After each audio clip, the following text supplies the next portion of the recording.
Troubled by PTSD after serving with the U.S. Marine Corps, John Falcon Chapman plays around with his pistol.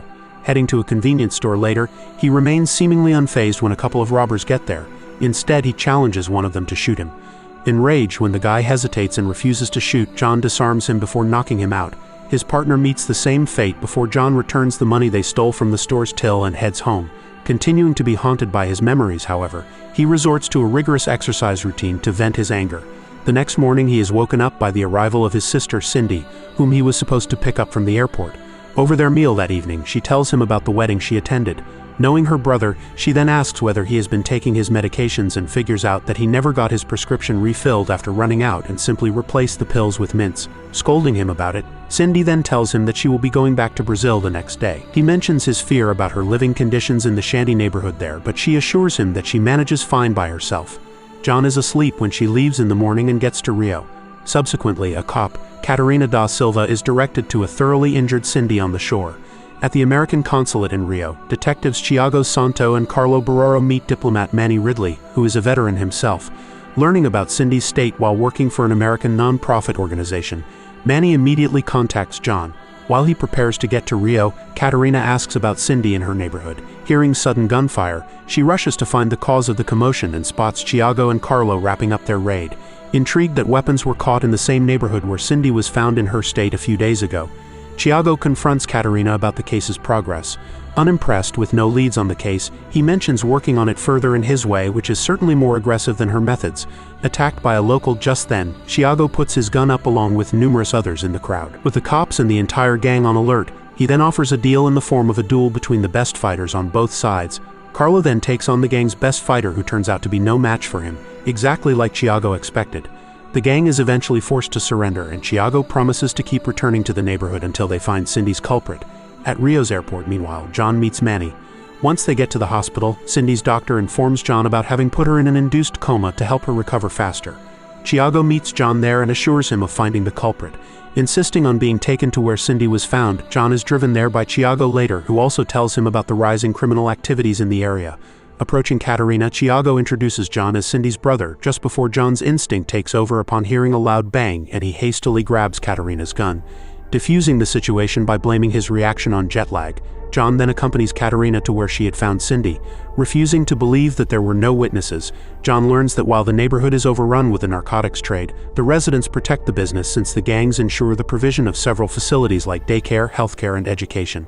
Back at the hospital a while later, John walks in on a nurse administering medicine into Cindy's IV. As the medicine takes effect, Cindy begins convulsing, which gets John to call for help. While the staff works on stabilizing Cindy, John is shocked to learn that the hospital does not have an Asian nurse working with them, implying that the woman he saw earlier had messed with the IV. Later that evening, Thiago agrees to station a guard outside Cindy's room for her safety. Returning to the slum neighborhood the next morning, John notices a guy there whom he had seen when he first got there as well. While asking him if he knows Cindy, John recognizes the necklace he is wearing as one belonging to his sister. Assuming that he must have stolen it, John gets into a fight with him and a bunch of spectators. Noticing the increasing crowd around the place, Catarina puts an end to the fight. Introducing the guy as Kuka, she then mentions that his sister, who used to work with Cindy, disappeared a few days ago. She also adds that Cindy gave Kuka the necklace as a gift. Kuka then shows John a photograph of his sister with Cindy before handing over a partially torn diary to John. Recognizing his sister's journal, John thanks Kuka before leaving with Catarina. She then informs him that there have been several recent incidents like Kuka's sister where they have neither found the people who went missing nor their corpses. Unbeknownst to both of them, they are tracked as they leave the neighborhood. Later that evening, Thiago and Carlo are staking out a shady locality when they nab a guy. While Carlo beats him up, Thiago offers the young girl some money to keep her out of trouble. John, meanwhile, is hit by inspiration. Using carbon paper, he traces out the last appointment as noted in Cindy's journal. Contacting the number, John arranges to meet with Bruno early the next morning. Ensuring that they meet in a crowded place, Bruno then tells John that he is a photographer and that Cindy had convinced him to take photos of her neighborhood to raise some money. Mentioning the neighborhood's missing children, Bruno then states that Cindy was working on an investigation of her own. Having made a breakthrough, she had then called Bruno last week to take pictures of her meeting.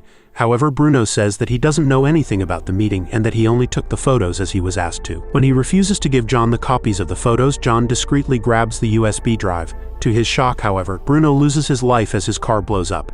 Spotting the Asian nurse in the crowd, John chases her, but she manages to escape. Behind her, however, several armed gangsters open fire even as John arms himself with the gun of a slain security guard. In the ensuing gunfight, John's aim is impeccable as he ruthlessly attacks his opponents. Realizing that they are facing a skilled gunman, the gang soon surrenders and takes off.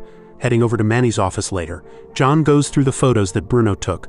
He then mentions having noticed that the gangsters who attacked him had plenty of tattoos. Recognizing them as the Yakuza, Manny informs John that Brazil has a large Japanese population.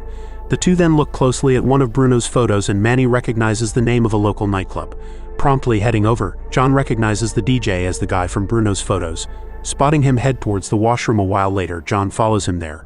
Knocking out the security, he heads inside and threatens the DJ with a fight while asking him about Cindy. Forcing an answer out of him, John learns that Cindy had known about the smuggling business of human trafficking going on around the neighborhood and had confronted the DJ about it. Further, he also denies having hurt Cindy and instead insists that it was his client who had some hidden witnesses around to avoid trouble. Giving John a few directions then, the DJ says that it is where his client can be found. With this knowledge, John then grabs the DJ's bag before heading out. Elsewhere, Thiago organizes a unit to storm the neighborhood with the intention to put an end to the persistent criminal gangs. Meanwhile, John and Manny follow DJ Lima's directions even as they find multiple fake shipping manifests in his bag. Thiago's team reaches the neighborhood and wreaks havoc as they take down as many gangsters as they can. Manny meanwhile drops John at their destination even as Thiago's team continues to work through the neighborhood. John's arrival at the Yakuza establishment is noticed, and the female who was disguised as a nurse orders her men to deal with him instead of disturbing their leader Hiramoto. Among a bunch of young girls brought to the establishment, John recognizes Maria, Kuka's sister, just as he is suddenly attacked. Knocking out his opponent, John sees the girls just as they are locked up. One of Thiago's team members, meanwhile, comes across the Yakuza kidnapping more young girls from the neighborhood. Efficiently disarming the gangsters, he then informs Thiago, who promptly heads over with Carlo. In a surprising move, however, Thiago ends the life of his team member instead of the Yakuza, which then lets him demand a double price, thereby proving that he has been in on everything. He then gets a call from the female Yakuza regarding tying up loose ends, namely Cindy.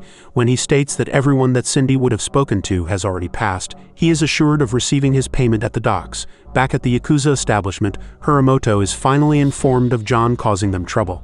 Asking for the establishment to be cleared out, he also instructs a hospital visit to Cindy. He then places a call to Thiago to handle John. While DJ Lima apologizes for losing the shipping manifests, Hiramoto then shows him an exquisite jewel steel sword called the Tomahawk. Expertly wielding it, he ends Lima's life with one strike. John, on the other hand, is finally surrounded by a bunch of Hiramoto's men, all of whom he efficiently tackles. Hearing of the disturbance at the Yakuza establishment, meanwhile, Katarina heads over while John takes on the gangsters. Despite being outnumbered, he strongly fights back until eventually knocking them out. Just as Thiago gets there with Carlo, Katarina follows close behind. Informing her about Maria, John then leads Katarina to where the girls are locked. However, they find the place completely empty. Insisting he knows what he saw, John mentions the fake shipping manifests and figures out that the plan is to safely smuggle the children out of the country. He then hands over the bag to Thiago before making his way out of the establishment with Katarina. Soon realizing Thiago's blunder of letting Lima's name slip, John understands his involvement in the matter in addition to the danger Cindy faces and requests Katarina to check on her while he runs back to the establishment. While Carlo and Thiago leave with the shipping manifests, the female Yakuza arrives at the hospital. Katarina gets to Cindy's room just in time to take her down, thereby saving Cindy's life. Arriving at the docks, Thiago and Carlo get to work while being blissfully unaware that John hitched a ride with them. Spotting the girls of the neighborhood, John promptly contacts Manny and informs him about the Yakuza's plan to ship them to Japan, asking him to get the cops. He also mentions Thiago being rogue, even as he sees Hiramoto handing his payment over. When gunfire disrupts their meeting, Hiramoto joins Thiago, Carlo, and the others in tracking John. Skilled as he is, however, John cleverly works through the ranks of the Yakuza and takes them down.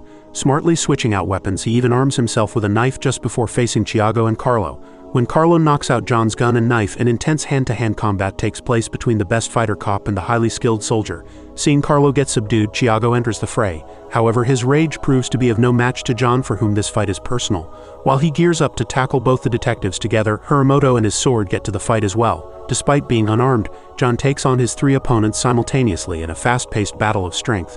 Stabbing Carlo with Thiago's knife, John then stabs Thiago with his necklace, which leaves just Hiramoto. Arming himself with a couple of metal pipes, John wields them like swords to take on his Japanese opponent. Hiramoto soon realizes that John is more than capable of defending himself, even as the attacks he faces keep getting more aggressive.